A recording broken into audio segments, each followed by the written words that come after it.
Je ne peux pas t'emmener à Noël car mon ex vient et ce serait gênant, c'est ce que ma petite amie m'a dit après que j'ai acheté des cadeaux attentionnés pour ses parents et prévu de lui demander sa main, alors je suis parti, quelques mois plus tard elle s'effondrait en pensant que j'étais avec quelqu'un de mieux.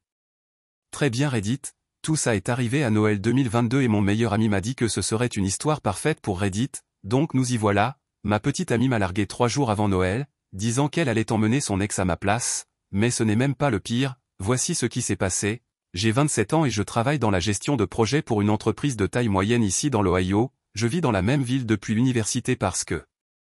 Pourquoi partir quand on a un bon emploi et son propre logement? J'ai aussi un bon camion déjà payé, pas la vie la plus excitante mais je suis stable et à l'aise, le Silverado a été mon premier vrai achat d'adulte, je l'ai acheté d'occasion à un fermier qui l'avait bichonné comme son premier enfant, il avait 40 000 miles et un carnet d'entretien impeccable. J'ai passé mon premier week-end à installer un couvre-benne et à améliorer le système audio parce que les haut-parleurs d'origine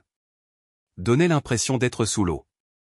Après une série de relations qui ont échoué parce qu'apparemment être trop sérieux est pire que d'être un enfant attardé, j'avais pratiquement abandonné les rendez-vous amoureux, je me concentrais sur le travail, la salle de sport et la restauration d'une Camaro 1987 que j'avais achetée sur Craigslist, puis mon ami Jake a organisé un barbecue à l'été 2021 et j'ai rencontré Andrea. Cette fille représentait tout ce que je pensais vouloir, professeur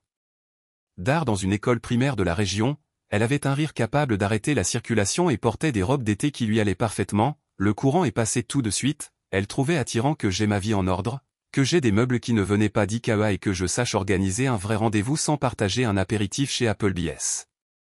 Pour une fois quelqu'un appréciait vraiment mon côté adulte responsable au lieu de le qualifier d'ennuyeux, dès le début Andrea me semblait différente. Nous parlions de choses sérieuses liées à l'avenir, elle avait mentionné vouloir rencontrer ma famille élargie, m'avait demandé quand se terminait mon bail et plaisantait sur le fait que j'aurais bientôt besoin d'un logement plus grand quand nous emménagerions ensemble, elle s'était même enthousiasmée pour le projet Camaro ce qui m'avait surpris. Car la plupart des filles que j'avais fréquentées levaient les yeux au ciel quand je parlais de voiture, mais Andrea m'apportait du café pendant que je travaillais dans le garage et me posait des questions sur ce que je faisais. Elle m'avait même aidé à poncer les taches de rouille sur les panneaux arrière en portant une jolie salopette empruntée à sa mère. Ses parents m'avaient adoré dès le premier jour, son père Steve, pompier à la retraite, était un homme à l'ancienne qui m'avait appris à bien assaisonner une poêle en fonte et m'avait laissé l'aider à reconstruire le moteur de sa Corvette 76. Nous passions nos dimanches après-midi à travailler dans son garage en buvant de la Budweiser et en parlant de tout, du football aux outils électriques, cet homme était devenu comme un père pour moi. Le garage de Steve était un véritable paradis automobile, organisé comme une salle d'opération avec chaque outil étiqueté et suspendu à sa place. Il avait installé un pont élévateur pour travailler correctement sous les voitures et un compresseur capable d'alimenter des outils pneumatiques toute la journée. Il avait hérité de la plupart des outils de son père datant des années 50, des pièces lourdes fabriquées en Amérique qui survivraient probablement à une guerre nucléaire. Il m'enseignait à reconstruire des carburateurs et à régler des soupapes tout en partageant des histoires sur les incendies qu'il avait combattus et sur l'éducation de ses enfants. Sa mère Grace me traitait comme le fils qu'elle n'avait jamais eu, elle m'envoyait toujours chez moi avec des restes, me partageait des articles qu'elle pensait que j'aimerais, me demandait mon avis sur tout, de la couleur à choisir pour la chambre d'amis jusqu'à la tondeuse que Steve devait acheter. Quand Andrea et moi allions dîner chez eux, Grace chassait littéralement sa fille pour me montrer son jardin de tomates ou me parler de mon travail. Grace avait un immense potager qu'elle traitait comme une expérience scientifique, rang après rang de plantes parfaitement organisées avec des tableaux détaillant les taux de croissance et les dates de récolte. Elle m'interrogeait sur le pH du sol et les systèmes d'irrigation comme si je passais un examen final. Elle me préparait toujours de la nourriture à emporter, avait commencé à m'enseigner ses techniques de mise en conserve pour que je puisse préserver les légumes pendant l'hiver et m'avait même laissé l'aider à redessiner la disposition de sa serre en utilisant mes compétences en gestion de projet. Il disait constamment à Andrea à quel point elle avait de la chance et combien j'étais l'un des bons. Steve laissait tomber des allusions sur le mariage. Et Grace faisait toujours des remarques sur le fait que leurs futurs petits-enfants seraient si bien entourés. J'aimais sincèrement ces gens. En octobre 2022 j'étais prêt à faire ma demande, j'avais une bague de $7 500 cachée dans mon tiroir à chaussettes, le plan était de la demander en mariage pendant le dîner de Noël chez ses parents, pendant le dessert, avec nos deux familles réunies, puis de célébrer ensemble, tout était planifié à la perfection. En novembre j'ai décidé de passer en mode film de Noël complet, ma famille a toujours pris les fêtes très au sérieux, alors il me semblait naturel de commencer à tout préparer tôt, en plus c'était notre premier Noël en tant que couple sérieux en route vers les fiançailles, il fallait marquer le coup. J'ai commencé à coordonner les plannings début novembre, réserver un dîner dans la steakhouse qu'Andrea voulait essayer, acheter un pull vert parce qu'elle disait que cette couleur m'allait bien, planifier le moment des échanges de cadeaux pour que rien ne semble précipité. Le restaurant s'appelait The Refinery, elle en avait parlé après l'avoir vu sur le compte d'un blogueur culinaire, j'ai réservé pour 19h le soir du réveillon, une heure de grande affluence pour laquelle j'ai dû appeler 3 fois afin d'obtenir la meilleure table avec vue sur les lumières de la ville, j'ai précisé que c'était pour une occasion spéciale. Puis je suis passé en mode détective pour les cadeaux, pendant le dîner de Thanksgiving Grace avait mentionné le service en porcelaine de sa grand-mère une seule fois, disant qu'elle aimerait trouver d'autres pièces pour compléter l'ensemble. Il m'a fallu 3 semaines à parcourir les magasins d'antiquités de 2 comtés mais j'ai réussi à trouver 4 pièces assorties. Steve avait parlé en passant d'un livre sur l'histoire des pompiers, j'ai passé une semaine de plus à chercher en ligne une première édition. Et pour Andrea j'avais économisé pendant des mois pour lui offrir cet ensemble professionnel de matériel d'art qu'elle mettait toujours dans ses favoris sans jamais l'acheter, le set Prismacolor première avec environ 200 crayons et pinceaux, presque $1000 mais voir ses yeux s'illuminer en aurait valu la peine. J'avais aussi des plans de secours pour tout, et si la neige nous empêchait de conduire jusqu'à chez ses parents, et si le restaurant perdait notre réservation, et si le programme de sa famille changeait, avec le recul peut-être que j'en faisais trop mais c'est ma manière de montrer que je tiens à quelqu'un, je fais attention aux détails, je retiens les choses, je prévois à l'avance pour que rien n'aille de travers. Début décembre les choses ont commencé à se dégrader, le premier signe est arrivé quand j'ai montré à Andrea les pièces de porcelaine que j'avais trouvées pour sa mère. J'étais sincèrement fier d'avoir déniché ces trésors introuvables et je les avais disposés sur ma table de cuisine comme un chasseur de reliques présentant son butin. Elle a à peine levé les yeux de son téléphone et s'est contentée de dire « Oh oui c'est joli » comme si je lui avais montré un ticket de caisse plutôt qu'un cadeau que. J'avais mis des semaines à trouver, ta mère va être folle de joie quand elle verra ça HD pour susciter une réaction, elle a répondu d'un MMH en continuant de faire défiler Instagram. J'ai laissé passer, elle disait que le travail la stressait avec les réunions parents-professeurs et les programmes des fêtes, le stress professionnel paraissait crédible au début, enseigner à des enfants en décembre c'est un peu comme garder des chats sous l'effet du sucre et de l'excitation de Noël, elle rentrait du travail épuisée, se plaignant des parents envahissants et des délais impossibles pour les spectacles de fin d'année, je lui préparais le dîner et la laissais se défouler sur la bureaucratie pendant qu'elle corrigeait des copies sur ma table, je pensais que son obsession du téléphone n'était qu'un moyen de se détendre. Puis elle a commencé à parler de Jensen, un vieil ami de fac revenu en ville pour un emploi dans une start-up. Au début c'était des choses anodines comme « Oh Jensen pense que je devrais voyager plus » ou « Jensen dit que cette ville est trop petite pour les gens créatifs », rien d'alarmant, les gens renouent avec d'anciens amis tout le temps, mais ensuite c'est devenu le sujet de toutes les conversations, Jensen ceci, Jensen cela, Jensen pense que je devrais prendre plus de risques avec mon art. Jensen dit que les petites villes tuent les rêves, Jensen a toutes ces histoires folles de sa vie à Chicago. Apparemment il travaillait pour une entreprise de café prétentieuse qui vendait des mélanges artisanaux à des cafés hipsters, le genre de type qui devait avoir des opinions tranchées sur les techniques de filtrage et posséder plus de chemises à carreaux qu'un bûcheron. Andrea n'arrêtait pas de parler de son énergie créative et du fait qu'il avait voyagé dans 6 pays avant d'avoir 30 ans, elle a commencé à faire des remarques sur le fait qu'elle n'était jamais allée nulle part. Je ne suis généralement pas du genre jaloux, mais quelque chose me paraissait étrange. Elle passait tout le dîner sur son téléphone et me répondait vaguement quand je lui demandais comment s'était passée sa journée, elle disait qu'elle voyait des amis sans jamais préciser lesquels ni où. Quand j'ai voulu confirmer notre dîner de Noël le 15 décembre, elle m'a lancé peut-être qu'on devrait rester flexible cette année, flexible comment, juste moins structuré, plus spontané, des signaux d'alerte partout mais je me suis dit qu'elle était juste stressée par les fêtes, quelle erreur. Le 22 décembre la bombe atomique, 3 jours avant Noël, j'étais dans mon salon à emballer les derniers cadeaux, tout était organisé par membres de la famille comme si j'étais un coordinateur logistique de Noël, les cadeaux de ses parents dans une pile, ceux de ma famille dans une autre et les siens bien en évidence, c'est laquelle est entrée avec cette expression sur le visage, celle du « il faut qu'on parle », celle qui précède toujours une catastrophe, « Sam il faut qu'on parle », j'ai pensé qu'elle voulait peut-être ajuster le planning, partir 1 heure plus tôt ou changer l'ordre des échanges de cadeaux, mais non, elle s'est assise sur mon canapé et a lâché ça. J'emmène Jensen au dîner de Noël à ta place, je me suis arrêté net au milieu de l'emballage, le ruban est tombé de mes mains comme dans une comédie romantique ringarde, j'ai dû lui demander de répéter parce que mon cerveau refusait de comprendre ce qu'elle venait de dire, qu'est-ce que tu viens de dire, je sais que. Le moment est terrible mais Jensen et moi avons beaucoup parlé, dit-elle en prenant une respiration tremblante, mon Dieu je ne sais pas comment dire ça sans paraître horrible, eh bien tu es bien parti, et c'est quand même, les choses entre nous me semblent trop rigides, comme si on suivait un plan tout tracé au lieu de simplement vivre, avec Jensen tout paraît plus naturel, plus vivant. J'ai posé le cadeau que j'étais en train d'emballer, ironie du sort c'était le sien, 3 jours avant Noël après des mois de préparation, je sais le moment est cruel, j'ai essayé de trouver le bon moment pour t'en parler mais il n'y en avait pas, sa voix tremblait comme si c'était elle la victime. Tu mets tellement de soin dans tout, les cadeaux, les réservations, la façon dont tu te souviens du moindre détail que dit ma famille, ça devrait me faire sentir aimé mais au lieu de ça je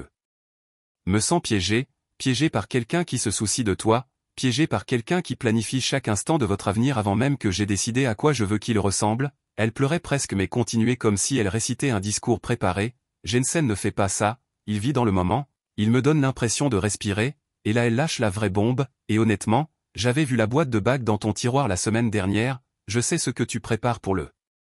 dîner de Noël, je me suis figé, tu as fouillé dans mes affaires, je cherchais un chargeur de téléphone et je suis juste tombé dessus, Sam j'ai seulement 25 ans, je suis bien trop jeune pour me fiancer, tu imagines comme ça aurait été gênant si j'avais dû te refuser devant les deux familles à table, je te rends service là, je l'ai fixé, un service, oui, tu imagines à quel point ça aurait été humiliant pour nous deux, de cette façon on sauve la face tous les deux et personne n'a à voir.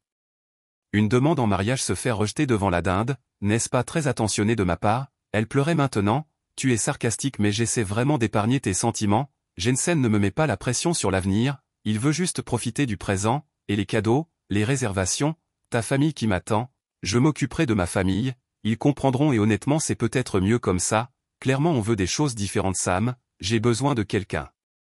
qui n'ait pas planifié toute notre vie sur une feuille de calcul, voilà le truc, j'aurais pu me battre pour elle, j'aurais pu lui rappeler qu'elle semblait pourtant heureuse de toute cette organisation jusqu'à l'arrivée du capitaine Spontanéité, j'aurais pu la supplier d'attendre après Noël, lui demander pourquoi elle sabotait tout ce qu'on avait construit, mais quelque chose en moi s'est simplement brisé, comme quand on est en réunion et qu'un collègue présente une idée désastreuse mais con.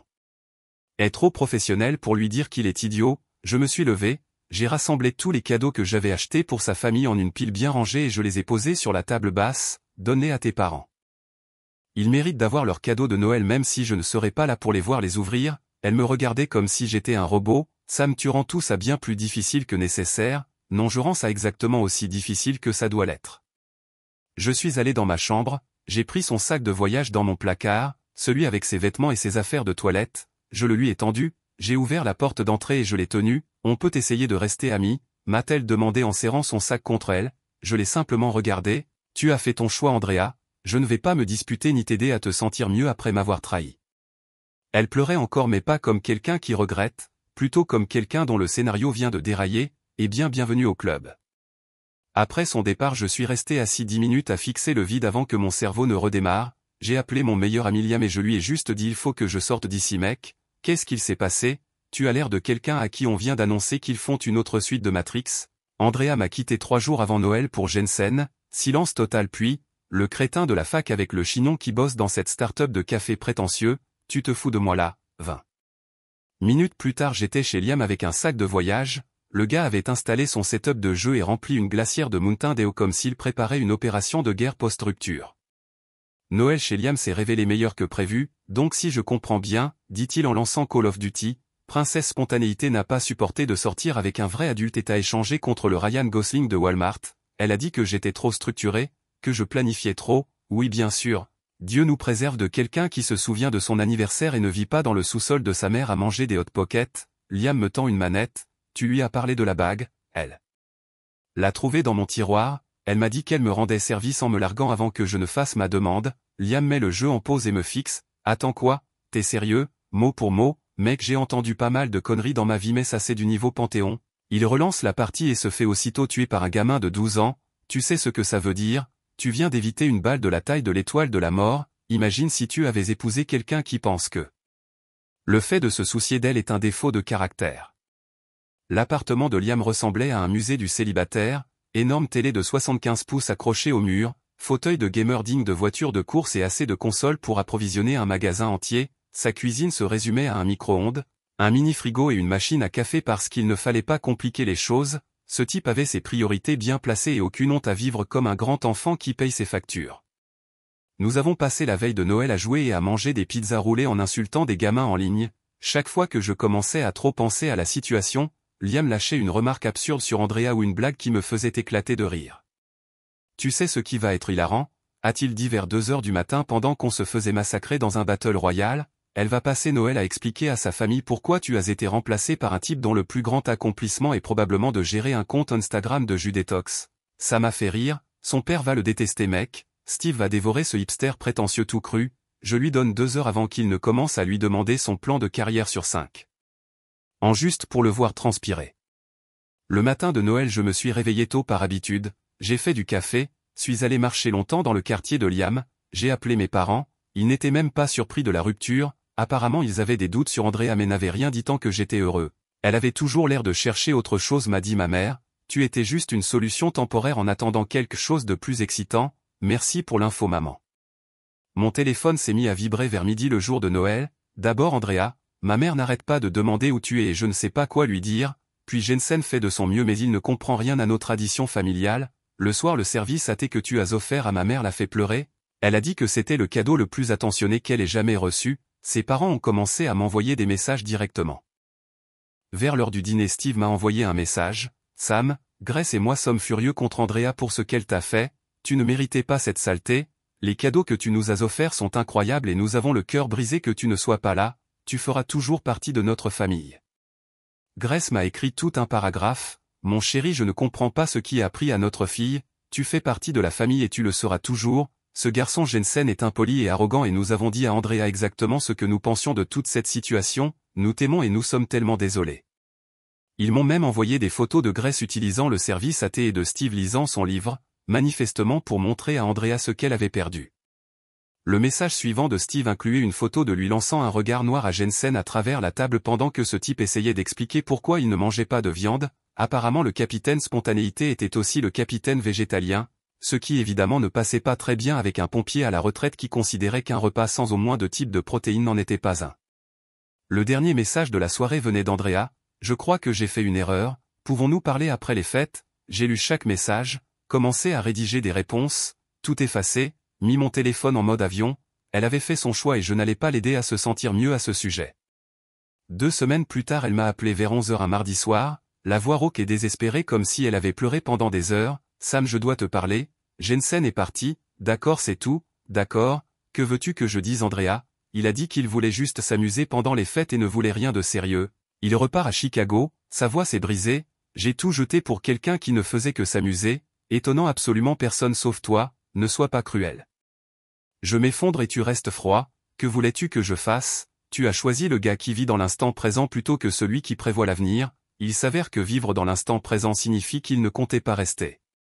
Apparemment Jensen avait été très claire sur ses intentions si elle avait pris la peine d'écouter, le gars était en ville pour exactement 6 semaines afin d'aider au lancement d'un concept de café éphémère avant de retourner à sa vraie vie à Chicago, il n'avait jamais eu l'intention de rester ni de construire quoi que ce soit de durable. Elle a continué à m'appeler pendant des semaines, laissant des messages vocaux de plus en plus désespérés et pathétiques, ses amis ont commencé à me contacter aussi comme une sorte d'équipe d'intervention, d'abord Jessica, Andrea va très mal et elle s'ennuie tellement de toi. Elle sait qu'elle a fait une énorme erreur et qu'elle en a tiré une leçon, puis Madison, elle pleure tous les jours depuis le nouvel an, tu ne peux pas lui parler, elle a besoin de tourner la page, tu es vraiment cruelle. Déraisonnable. Pendant ce temps Liam m'envoyait des captures d'écran de ses publications Instagram avec des commentaires du genre mince, quelqu'un vient de découvrir la section des citations profondes sur Pinterest, ou encore, c'est bien la même fille qui disait que tu l'étouffais, parce qu'elle a l'air assez étouffée par son propre drame là maintenant. Ces réseaux sociaux étaient devenus un festival de citations tristes sur le fait de réaliser ce qu'on avait quand c'est perdu, accompagné de photos d'elle l'air pensive dans des cafés, une pure énergie de victime qui faisait éclater de rire Liam et moi. Le meilleur c'est quand Liam a commenté une de ses publications disant se sentir perdu et seul dans ce grand monde par peut-être essayer un GPS et une appli de rencontre, j'ai failli m'étouffer de rire en voyant ça. En mars les appels ont enfin cessé, j'ai appris par des amis communs qu'elle était retournée vivre chez ses parents et avait commencé une thérapie, honnêtement tant mieux pour elle, j'espère qu'elle a compris ce qui clochait en elle pour qu'elle fasse exploser sa vie. Pendant ce temps je me suis mis à vraiment vivre au lieu de seulement planifier, j'ai commencé des cours de photographie le week-end, ce qui m'a conduit à des voyages en solitaire à travers l'Ohio pour visiter des parquets de petites villes, j'ai repris le sport plus sérieusement. Les cours de photo avaient lieu dans un collège communautaire du centre-ville, donné par un vieux photographe à l'ancienne qui avait travaillé pour des journaux quand c'était encore un vrai métier, j'ai appris à photographier en mode manuel avec le vieux Nikon de mon grand-père qui prenait la poussière dans mon placard, j'ai commencé à documenter la restauration de la Camaro, ce qui s'est transformé en un portfolio complet sur les voitures américaines et la fierté ouvrière, quelques tirages ont même été sélectionnés pour une exposition d'art local, et le travail se passait à merveille aussi. Mes compétences en gestion de projet, celles qu'Andrea trouvait étouffantes, étaient justement en train de me faire obtenir une promotion. Il s'avérait qu'être organisé et savoir anticiper étaient en réalité des qualités précieuses dans le monde du travail. La promotion s'accompagnait d'une belle augmentation de salaire et de mon propre bureau avec de vraies fenêtres. J'ai commencé à diriger de plus grands projets, à coordonner des sous-traitants pour des constructions commerciales et à gérer les délais de centres commerciaux entiers. Mais la vraie victoire, c'est que j'ai enfin franchi le pas sur quelque chose que je voulais faire depuis des années. J'ai acheté une Harley Sportster 2018, un peu cabossée mais avec une bonne base. J'ai passé mes week-ends dans le garage de Liam à la démonter et la reconstruire pièce par pièce. Tu sais comment on appelle une moto qui ne démarre pas? M'a lancé Liam un samedi pendant que je refaisais le carburateur, un presse-papier très cher qui a des problèmes de confiance, un peu comme ma vie amoureuse mais en plus bruyant, avec ses blagues nulles. Liam avait raison sur une chose, il y a quelque chose de thérapeutique à travailler de ses mains, et chaque fois que je démarrais ce moteur je sentais que je reprenais quelque chose qu'Andrea avait essayé de me voler, la confiance d'être moi-même. J'ai recommencé à sortir beaucoup plus souvent avec les gars, on allait dans un bar sportif du centre-ville pour jouer au billard et regarder le tournoi de basketball. Ça faisait du bien d'être entouré de gens qui ne cherchaient pas à tout analyser ou à décortiquer ma personnalité pour y trouver des défauts.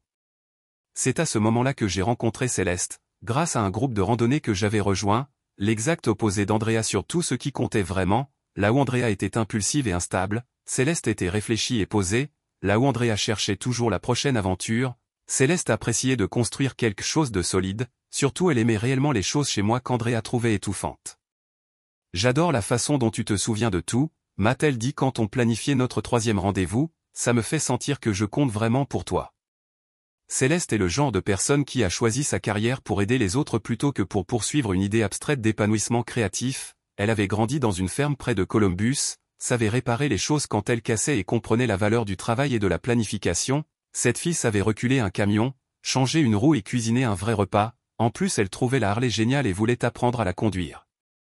Pour notre premier Noël ensemble, elle était sincèrement enthousiaste à l'idée de bien faire les choses. Je veux rencontrer ta famille et que tu rencontres la mienne, m'a-t-elle dit pendant qu'on choisissait un sapin. Ma famille fait toujours tout à la dernière minute et j'ai toujours voulu voir ce que ça fait quand quelqu'un planifie vraiment les choses à l'avance. Tu es sûr, j'ai tendance à en faire trop pour les fêtes. Elle a ri et m'a embrassé, promets-moi de le faire. Nous étions chez Target à acheter des décorations quand mon téléphone a vibré. Message d'un numéro inconnu, salut c'est Andrea, je sais que ça fait longtemps mais je voulais prendre des nouvelles, je vais beaucoup mieux maintenant et j'espérais qu'on pourrait parler, peut-être prendre un café et rattraper le temps perdu. J'ai montré le message à Céleste, elle l'a lu et m'a demandé tu veux répondre, j'y ai réfléchi 2 secondes, non, j'ai supprimé le message et je suis revenu à notre débat.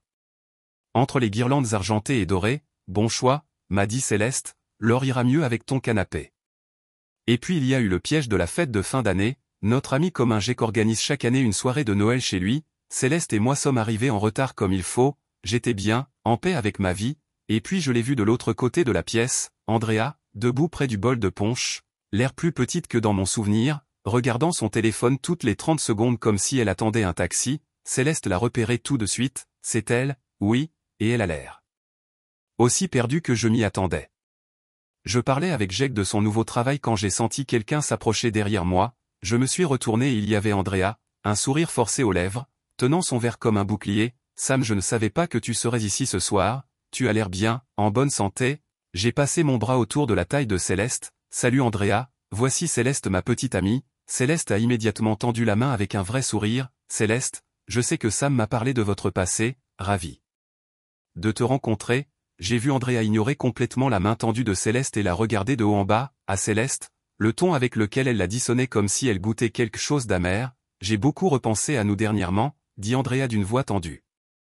Tout en faisant semblant que Céleste n'existait pas, elle a commencé à parler de ce que nous avions partagé, de tous les projets que nous avions faits ensemble.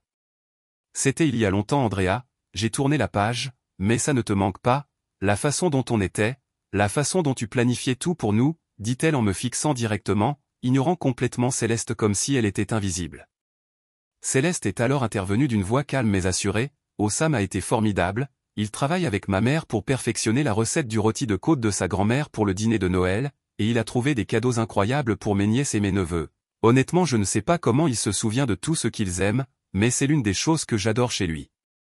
Le visage d'Andrea a traversé 5 émotions différentes, la surprise, la colère, la jalousie, la rage, avant de se figer dans une expression de pur venin, comme c'est charmant, dit-elle à Céleste d'une voix sucrée faussement polie. C'est tellement facile d'apprécier quelqu'un quand on n'a pas encore eu à gérer son besoin obsessionnel de tout contrôler. Attends un peu, pardon, dit Céleste en s'avançant, s'il te plaît, dit Andrea, perdant toute contenance, puis se tournant de nouveau vers moi, on peut parler en privé, sans elle, non, ai-je coupé, passe une bonne soirée Andrea. Tu n'es pas sérieusement en train de faire ça, tu vas vraiment la choisir elle plutôt que ce qu'on avait, je l'ai déjà fait il y a 13 mois, quand toi tu as choisi à ma place, mais je sais maintenant que j'ai fait une erreur, j'étais jeune, effrayé et stupide, sa voix devenait plus forte, plus désespérée, les têtes commençaient à se tourner, tu ne peux pas juste me remplacer par une fille au hasard, alors que Céleste et moi commencions à marcher vers la sortie je me suis retourné une dernière fois, la prochaine fois que tu trouves quelqu'un qui planifie Noël autour de toi, essaie juste de ne pas attendre 3 jours avant pour lui dire qu'il n'est plus invité à sa propre demande en mariage. C'est laquelle a complètement perdu le contrôle, tu es sérieux là, hurla-t-elle à travers la pièce assez fort pour faire taire toutes les conversations, tu vas juste t'en aller après tout ce qu'on a eu, toute la fête s'est figée dans un silence total, Céleste me serrait la main et nous avons continué à avancer, mais Andrea n'avait pas fini de faire une scène, elle ne te connaît même pas comme moi, ce n'est qu'un rebond qui ne comprendra jamais ce qu'on avait. Ses amis Jessica et Madison se sont précipités depuis l'autre bout de la pièce pour lui attraper les bras et la tirer vers la sortie, Andrea arrête, tu fais un scandale, a sifflé Jessica, je m'en fiche, il fait une énorme erreur et tout le monde ici le sait, pendant qu'elle la traînait littéralement vers la porte, Madison nous a lancé un regard noir par-dessus son épaule et a dit assez fort pour que la moitié de la salle l'entende, waouh, vraiment classe Sam, amener une fille au hasard juste. Pour blesser Andrea, tu as même fait pire qu'avant si personne ne te l'a dit. Céleste me serrait la main pendant qu'on rejoignait mon pick-up, eh bien c'était plus dramatique que ce que j'avais prévu, pour moi ou pour elle, clairement pour elle, elle avait l'air de regarder tout son avenir s'éloigner, peut-être que c'était le cas, mais ce n'était plus mon problème. Le reste de la soirée s'est très bien passé une fois le drame évacué, nous avons fait des plans pour le réveillon, parlé de destination de vacances, simplement profiter d'être avec quelqu'un qui voulait vraiment être là. Quelques mois plus tard, l'été venu, la vie était honnêtement meilleure que tout ce que j'aurais pu imaginer, la restauration de la Harley était terminée, Liam et moi avions transformé cette vieille Sportster cabossée en une machine digne d'un magazine, chaque samedi nous traversions l'Ohio, visitant de petites villes et des bars, profitant simplement de la liberté. Tu sais ce qui est drôle, a dit Liam un week-end pendant qu'on déjeunait dans une ville dont je ne peux même pas prononcer le nom, il y a 1 an tu préparais le dîner de Noël avec la folle, et maintenant tu vis comme dans une chanson de Springsteen, développement de personnage mon frère. Céleste avait emménagé chez moi en avril et tout s'était fait naturellement, cette fille cuisinait comme si elle avait fait une école de gastronomie, voulait vraiment aller à la salle de sport avec moi, et le plus fou, elle ne se plaignait jamais quand je disparaissais pour travailler sur la moto ou passer du temps avec les gars, elle souriait simplement en disant amuse-toi mon cœur puis postait une jolie story sur le fait qu'elle aimait me voir dans mon élément, son Instagram était pratiquement un hommage à notre relation mais dans le bon sens, des photos de nous en randonnée, moi travaillant sur la Harley, nous cuisinant ensemble le week-end, elle les légendait avec des phrases comme voir cet homme suivre ses passions me fait retomber amoureuse chaque jour, et ses amis commentaient à quel point elle avait de la chance. C'est à ce moment-là que les choses sont redevenues étranges, il s'est avéré qu'André a espionné nos réseaux sociaux depuis des faux comptes depuis des mois, Céleste avait commencé à recevoir d'étranges messages venant de profils sans photo, rien de directement menaçant, juste des remarques passives agressives comme profitant tant que ça dure ou certaines personnes préfèrent voler le bonheur des autres plutôt que de trouver le leur, ces comptes étaient d'un amateurisme flagrant, manifestement créés juste pour nous surveiller. Un compte avait même envoyé un message à Céleste en prétendant s'inquiéter de mon passé et de mes prétendus problèmes d'engagement, lui suggérant de me demander ce qui s'était vraiment passé avec mon ex, Céleste avait tout capturé en riant de la pathétique tentative. Puis Andrea avait franchi le cap du délire réel, elle avait commencé à se pointer à mon travail, restait plantée sur le parking à fixer le bâtiment comme une héroïne rejetée d'une comédie romantique ratée, la sécurité avait dû la raccompagner 2 fois hors des lieux, elle appelait mes collègues pour leur demander de me raisonner et de m'expliquer que je faisais une terrible erreur, tout notre immeuble de bureau étant équipé de caméras, nous avions des enregistrements d'elle assise dans sa voiture pendant des heures à observer l'entrée, la sécurité reconnaissait sa voiture et m'appelait chaque fois qu'elle apparaissait, mon patron m'avait même demandé si j'avais besoin de congé pour régler une situation personnelle, ce qui était terriblement embarrassant, moi qui essayais de préserver une réputation professionnelle pendant que mon ex transformait mon lieu de travail en poste d'observation personnelle. Elle avait même essayé d'appeler Liam, mec, ton ex taré m'a appelé hier soir, m'a-t-il dit pendant qu'on bossait sur sa voiture, Elle voulait que je te convainque que Céleste n'était pas faite pour toi et que tu faisais une grosse erreur. Je lui ai dit que la seule erreur c'était qu'elle se pointe à ton boulot comme une stalkeuse de bas étage. Qu'est-ce qu'elle t'a dit exactement? Oh, les classiques délires, que Céleste ne te connaît pas vraiment, que tu rebondis juste, que tu comprendras ton erreur quand la lune de miel sera finie. Il a souri, alors je lui ai répondu qu'au moins Céleste n'avait pas besoin d'une injonction d'éloignement pour comprendre les limites. La goutte d'eau a été quand elle a commencé à harceler Céleste en ligne, revenant avec ses faux comptes pour commenter nos photos de fiançailles en appelant Céleste un bouche-trou et une relation pansement. Ses complices Jessica et Madison s'y sont mises aussi, laissant des émojis qui pleurent et des messages du genre ça ne durera pas, comme des gamines de collège. Puis elle avait commencé à déposer des cadeaux sur mon Porsche, c'était pathétique, des roses blanches accompagnées de mots comme en souvenir de ce que nous avions et certains amours ne meurent jamais. Céleste commençait à être vraiment terrifiée et moi aussi, il était temps de passer à l'action. J'ai pris un avocat et obtenu une ordonnance restrictive qui lui interdisait de s'approcher à moins de 150 mètres de moi, de Céleste, de ma maison, de mon travail et de tout lieu où nous pouvions raisonnablement nous trouver. Je pensais que ce serait terminé, mais je me trompais. Un vendredi soir de fin février 2024, nous étions chez moi, Céleste, Liam et moi, à faire un tournoi épique de Mario Kart. Céleste nous battait à plate couture en balançant des pics dignes d'une professionnelle, quand nous avons entendu quelqu'un frapper violemment à la porte. Sam, je sais que tu es là, c'était Andrea, visiblement ivre. Céleste n'est pas meilleure que moi, tu fais la plus grosse erreur de ta vie. J'allais attraper mon téléphone pour appeler la police quand Liam a pris l'interphone. Attends, laisse-moi gérer ça, j'attendais ce moment depuis toujours. Il a appuyé sur le micro. Yo Andrea, c'est Liam, tu te souviens de moi, le meilleur ami de ton ex, celui qui l'a prévenu à ton sujet depuis le premier jour. Liam fait sortir Sam tout de suite. Non, Sam est occupé à être heureux, mais merci de prouver que j'avais raison sur le fait que tu es complètement cinglé. Je ne partirai pas tant qu'il ne me parlera pas. Cool. Eh bien les flics seront là dans environ 5 minutes, alors tu devrais peut-être travailler ton cardio à moins que les combinaisons oranges te plaisent. Céleste filmait toute la scène sur son téléphone, à moitié pour les preuves et à moitié parce que la répartie de Liam était légendaire. Oh et Andrea, reprit Liam avec un plaisir évident, la prochaine fois que tu veux appeler quelqu'un en pleine nuit en étant saoul, essaie plutôt de commander une pizza, au moins là. Quelqu'un voudra vraiment se déplacer à ton adresse. Quand la police est arrivée, elle était assise sur mes marches en pleurant et en marmonnant qu'elle voulait juste me parler et tout expliquer. Ils l'ont arrêtée pour violation d'ordonnance restrictive, ivresse publique et trouble à l'ordre. Pendant qu'il la faisait monter dans la voiture, elle hurlait que Céleste lui avait volé sa vie et que j'avais changé. Les voisins étaient tous dehors à regarder la scène comme un spectacle de rue. Liam nous a regardés pendant que la voiture s'éloignait. Et a dit: eh bien c'était bruyant, quelqu'un veut une pizza? Je n'ai plus jamais eu de nouvelles d'elle après cette nuit-là. J'ai entendu dire par des connaissances qu'elle avait déménagé à Portland pour recommencer ailleurs. J'espère qu'elle a trouvé ce qui était brisé en elle pour croire que détruire le bonheur des autres pouvait réparer le sien.